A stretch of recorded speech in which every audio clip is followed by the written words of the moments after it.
Welcome back to Finnegan's Farm, welcome back to our YouTube channel and welcome back to our Workshop Wednesday. My name is Paul and this is our team. Hello, I'm Marco, I love to weld. This is Bruce, this is Blake, them is two best to do. Hello, I'm Mick and I'm the mechanic. Hello, I'm Taylor Russell, I'm the other mechanic. Hello, I'm Sean, I'm the new apprentice mechanic. Don't forget to like, subscribe to the videos and comment what you want. Just put it in the comments list and we'll get back. So in for repair today we have our John Deere 7820, we have our Mazda BT 2500 and we also have our 4040. But first of all, before we start, I'd like to mention a couple of tractor runs that are taking place here. We have the Kilmessan Hurling Club Christmas Lights Tractor and Truck Run. It's on Saturday the 3rd of December. Registration at 3:30 and it's in aid of Kilmessan. It's a Kilmessan Hurling pitch and they have a kids tie tractor lead out raffle and refreshment. So if you have a tractor there, get into that. Looks like a good event, especially coming up to Christmas. So registration is at 3:30 or you can go online. We'll put a link in below there where you can register it online. You also get a free burger and entry into a free raffle there as well. So we're a really good day out or evening out. And then we also have the Sucking Diesel Tractor Run, which takes place on Sunday the 4th of December in Greenock, County Louth, €25 per person, registration from 3 o'clock and the run starts at 4 o'clock. Drivers must be insured and drivers must have a licence, so team refreshments will be there as well. So two very good tractor runs there and coming up to Christmas to get stuck into. First of all, we're going to head over to Calum there with the 7820. 7820, what is the problem here? So we have no front suspension and our two front solenoid valves have been activated at the exact same time. So I know that I have a short somewhat because it's getting powered up when it's not supposed to be. Yeah. Or the two of them are getting powered up at the same time, should I say. So what I'm after having to do was come back here to this plug and I can check continuity down towards solenoid. So this is the supply down to your front solenoid? Yeah, exactly. So this here is your, well, SFA, your suspension, your front axle suspension controller anyway. And I have continuity between the two wires going down and they're being closed, the circuit's being closed by the actual solenoid itself. Now I was able to plug out the solenoid, I still get continuity. So the two wires are touching of some sort. I have a feeling that there's somewhere along it that nearly all 4 wires are touching. Okay. So I can pinpoint the exact two I have there and the exact two I have here, and I can go back down throughout the wiring and try and pinpoint exactly where my problem is. And there's no faults coming up on the the controller there is? Yeah, I've an arrangement of faults. So like even if I plug that out now, I'm not going to change any of my fault codes that I do have already. But that's just where I am now at the minute, and it's fairly straightforward. Even on this multi-pin plug, there's only 5 wires and you can pin them down to the colours. Okay. So, look, I don't have an answer. Plus we have another 7820 beside us there. Yeah, we do, so I'm able to compare notes. Which is very handy to reference, just to check the parts that the solenoids are actually working on it. Yeah, there's lots of stuff that I can cross-reference, and even if it comes down to, you know, a controller or something like that, you're not going to go off and buy one, but we have one so we can swap parts back and forth. Okay, so we put 2 batteries. Sean was there putting batteries into there this morning. Some of the batteries were I think 2 of them were, one of them was definitely down, so we put 2 new batteries into as well. Yeah, coming into the winter time of the year. It didn't matter how many times you charged it up, we're still going flat every day, so what about doing? It's not going to get any better all of a sudden. Right, okay. Lots of lights in here. Oh, Sean, how are you? Hello. What's going on? Oh, well, taking the sunlight out here for them, so helping Calum. You're helping Calum? Yeah.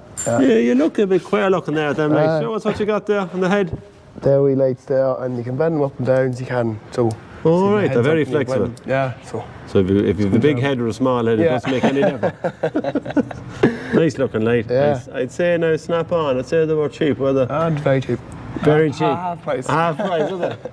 Yeah, nice looking job, man. You always need light, even though there's plenty of light here in the workshop. You always need that kind of defined light when you're at a job like that. Yeah. These are the solenoids that Calum was talking about earlier.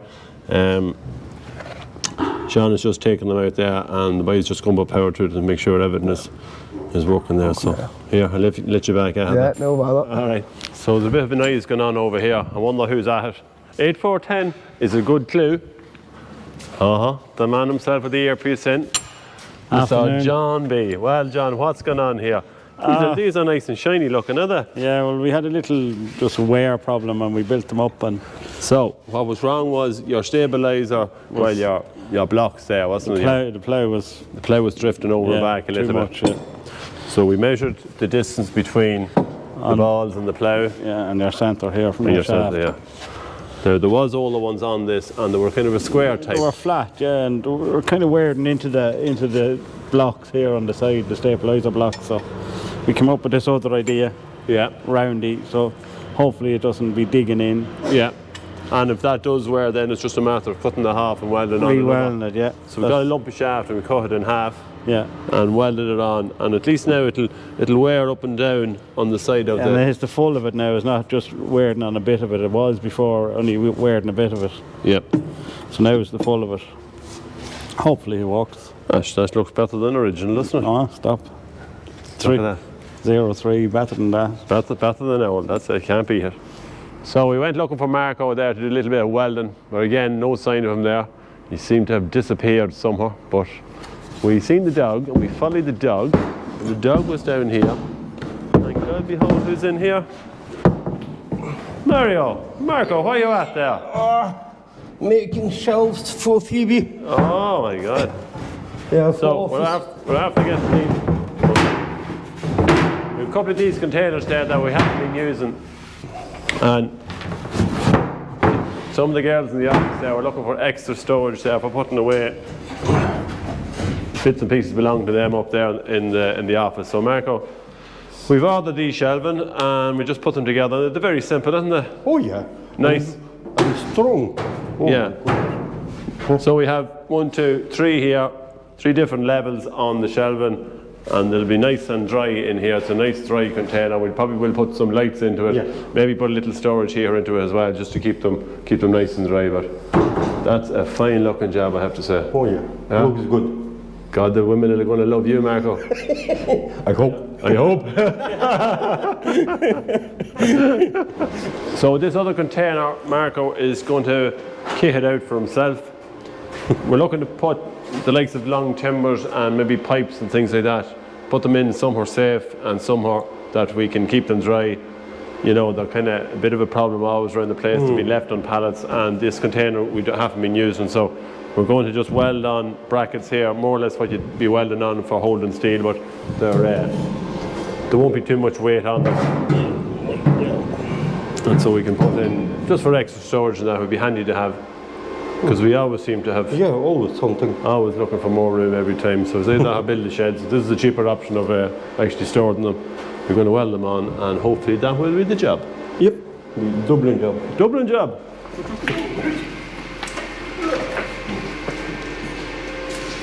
You're welding, Brucey. Bruce, put your feel.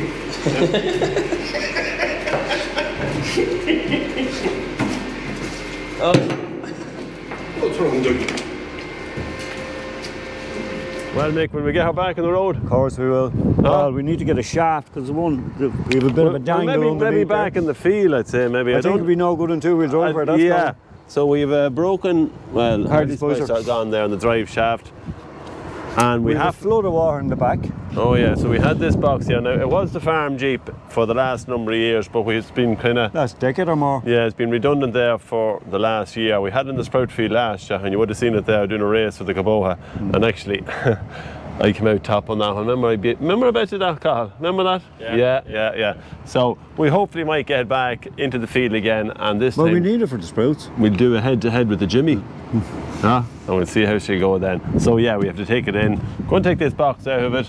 As you can see, it's just a little bit worse to wear in here, but we'll give it a bit of a clean out. We'll get her started, we'll get the drive shaft in, and we'll get her ready for the sprout field. So next time you see her, she hopefully should be running. But at the minute, yeah, we have a few little bits of grass growing over here. Corn, so it's been laying up there anyway. But I have to say, those Mazdas are some Jeep, hasn't they, Mick? So I was saying to you earlier on, remember in Belcamp, So the the work hit- trailer on the back of it, buried to its arse, the work trailer, and that thing was 1.5 tons, 2 ton. And what did they do? They put the big valve on the front of it to tow it out. I was waiting to see half of this Mick, running in the I field. didn't know that, Mick. Maybe better off. Another fact, combine. and another thing, a combine took off one day, stuck in gear, and ran across the front of it, and smashed the whole front of it. But we got up and going again. Brilliant Jeep. So Underpowered maybe, but Oh, super. They stayed going. Yeah. There's the proof, sir. Better than the Hilux, you think? In the round? Well, the Hilux will be the same. Better than the Fords. Yeah. The Rangers, in my view. Now we'll pull the weeds and... We'll pull the wheels and take the cobwebs off it and we get her back. One other thing that we found here in the boot was a horseshoe. So hopefully that's a sign of good luck. Good big horse. That's a fine big horse, wasn't it? Yeah. So yeah, we want to maybe leave it in the Jeep there.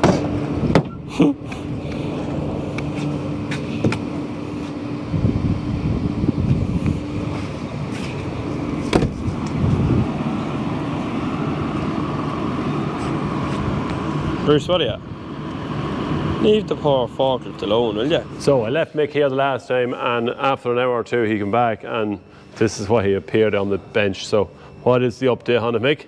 It's kaput. Oh. If Cahill moves in there, the rear axle hardly spice will let go, but it's chewed the cross or the yoke, isn't that the right name for it? Off it. That's And it. as you can see there, now probably lack of grease or age. I'd say it's but full of grease, Mick, is it here? Paul- By looking at it. Huh? Paul, they're an absolute pig to get grease into. But is there a grease nipple on them? I'd say cheered off. Oh, hold on. They're there's- very tight. See, there was one on it at one As you can stage. see it there on the other end, you go up there. But to get a gun onto them is nearly impossible.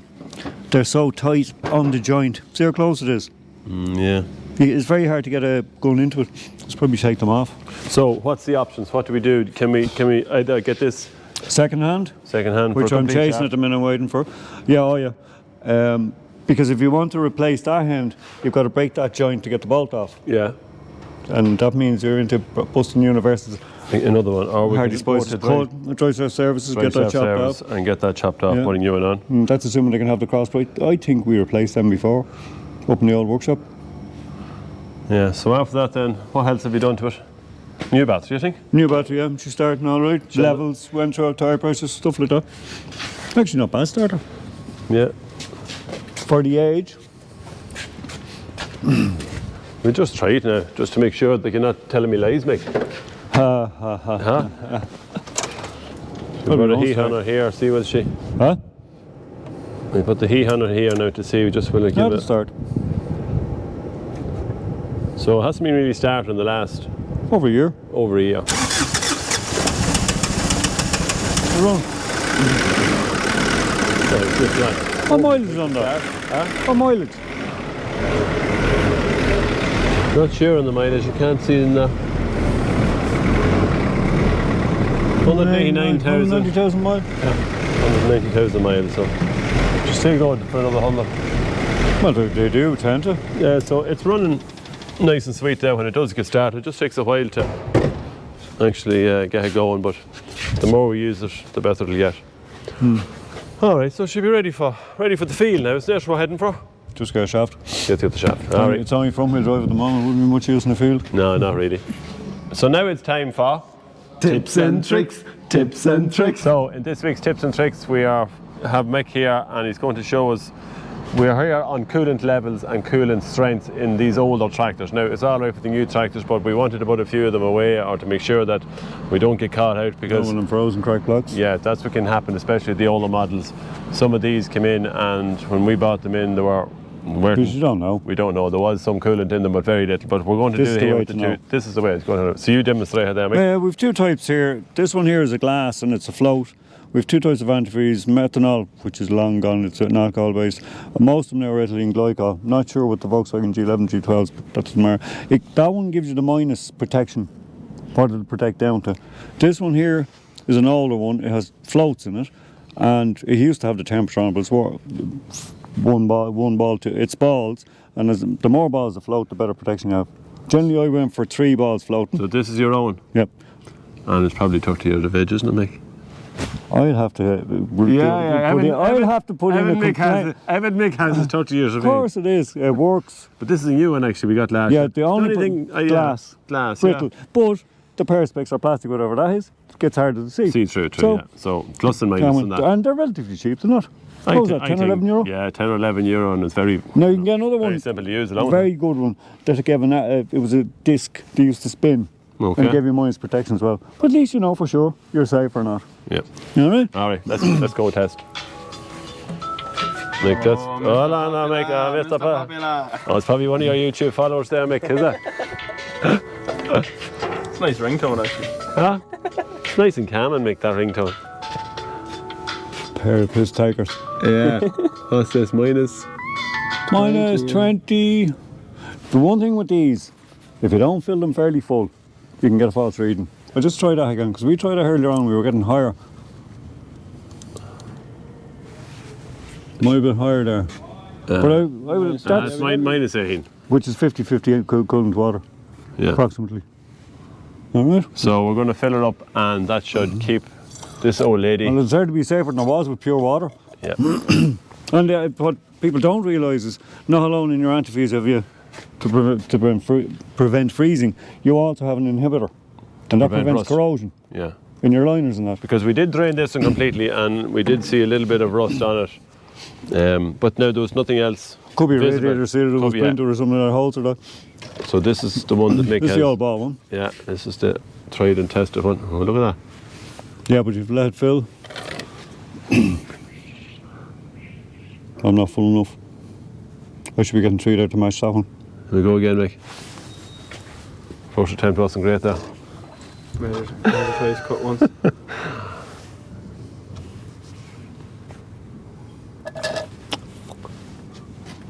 Oh, the air. Huh? You get an air pocket in it. See the turbine starting to rise Yeah. now? Oh, If you don't fill them completely. And most important with these always wash them out when you're finished. With pure water. Pure water. Yeah. Anyway, we trust them here that it does work, so yeah. No, it works. So that's it for this week's tips and tricks. Don't forget to check the old ladies there and get your coolant levels and your coolant strength right. Save you a fortune. Save you a fortune. Hold on, So one thing we know is there about the oil pressure switch. We know oil pressure reading on the cab now. There's either two. Well, there's telltale signs straight away. wouldn't Now have. it still could be the gauge. Oh yeah, there's only one way to find out. So Mick is going to do it the old-fashioned way. He has a set of gauges here. Corn fashion. Yeah, corn fashion. This That's is the it. only way you can. At least you're sure then. You've no doubt. Unless your gauge is knackered. Yeah, well, that could be true too. It's an old imperial set of gauges. What's that clock? What's he on now? Oh yeah, 300 psi. You should be alright. Will I hop into the cab? Yep. Okay, I'll go do my thing. And be ready to stop Paul in case we've leaks. In case of a leak, okay. Yep. The gauge is 0 and 25, so I always go slightly higher gauge in case it's a high oil pressure engine, but not unlikely to be anything above 100.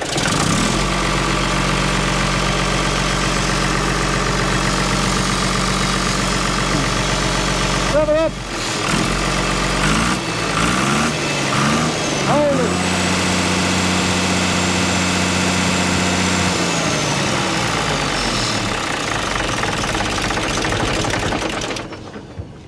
You happy enough there? Yep. So we She's have oil safe. pressure. So we obviously have. Well, we can still connect that. We need to get a switch for it. Yeah, we need to get a switch and then do the wiring up to it. Then. Find out and see then. Yeah. Yep. All right. Because that's an electronic gauge on that. It's Yeah. not just light. Yeah, but there's nothing coming up here on the No, dash. it's not moving. It's- I it's said, how nice. good a pal. It actually is moving a little bit, Mick. It just goes up every slightly. Only messing, only messing. So was I. All right. All right. While we were here, we said we'd check the electronic side of it. What I'm doing here is I'm sticking this probe in here, just giving it an alert, and the gauge should go to full. Is it up? No, it's down. Turn the ignition on. The ignition is on. You had. No, still down. I thought it went up a minute ago. Yeah, it's up there now. Right about there. Yeah, it's up there now. Full. Yeah, it's It's full. down. Down. Put it on. I am on. Turn it off, pal. Oh, sorry. Turn it on again. Yeah, now put it on. Am I down 0? Down to 0. I don't know what makes. Yeah? Yeah. Now? Now it's full. But that means then that the electronics end of it is all right. Well, so he says anyway. So we have to believe him on this one. And he knows his stuff. And when you put pressure in there too, that we hold there, Yeah. it pushes the diaphragm up, which breaks the connection, knocks out the warning light. But that won't work on the gauge because it's only on or On off. or off. You need a resistor, Yeah. variable resistor. They're a bulkier unit normally. So Now, that do we may, have the that room might there have for been it? retrofitted. Someone might have put that into it. Someone plugging a hole. Someone plugging the hole, yeah. Anyway, we'll get the right one for them, we'll put it in. Yeah, but I don't know if we have the room, because they tend to be bulky. We'll see, sure, get one and see. Yeah, okay. I'll put that back in anyway. Yeah. What? One other small tip, and I see Caleb at it here. Now, I see Mick at it as well, and that's to write down everything during the day, what goes on, because a lot of things can change. And you have all your... Well, like, just for me here, running through my 7, 8, 10, writing down all my fault codes and even different pressures I was getting for different tests, you know, because we weren't too sure, but just you'll be able to go back and remember stuff, and even something could happen 2 or 3 years time, you go, I think I remember. Yeah, because I know when Mick there, if you asked him how it done 10 years ago, Mick would take out the diary there and he would go back at it. Yeah, so it's very handy to have it. I know we do put all the information into the on the computer as well, but just to have your own little reference to it, because you might just fill in little bits, and it's easy to do a little bit of doodling with the pen there. You can. Exactly. Yeah, it's just fantastic to just write down whatever. Yeah. Good stuff. You got good teaching from your dad on that one, I'd say, did you? I did his right, so from a young age, he told me if it's not wrote down, you're not getting paid, that's it. Oh, well, that was enough, Callum. So last week's Mix mystery tool was this instrument here, which actually nobody got it right. So this week you're the winner, Mick. Now, the best comment came in from PV Agnew, who said that it was a wrench for Mick's football boots. We're not sure how good you are at football, Mick, but... Brutal. Brutal, yeah. Good at hurling or something, aren't you? Oh, all right. So, look, we're going to go again. You do need to give the guys a bit of a clue, Mick. Side valve. Very reluctant here. Side valve, that's the clue. So some of the guys that are in the trade will know what it is. But... it's way back up. Although I used it 2 weeks ago on... we did a lot of comments to think it was for putting the rubber. No, it's not. It's not for that. No. They are very similar looking, but this is sharper. All right. On the other hand, maybe. Mick, you're going to tell them. The other hand, maybe. There's a little groove around there. Oh, right. Groove. From mucking. No? No. That's built into it. That's built into it as well. That's a hint now. Yeah, you can't do any better than that anyway, so best of luck, guys. So that's it for this week's Workshop Wednesday. Don't forget the tractor runs on coming up to Christmas there, so get involved in those. They're local and always for a very good cause. So don't forget to like, subscribe to the videos. You will get a notification on your phone when they're coming through. And yeah, that's it from over here. So we'll talk to you all next Wednesday.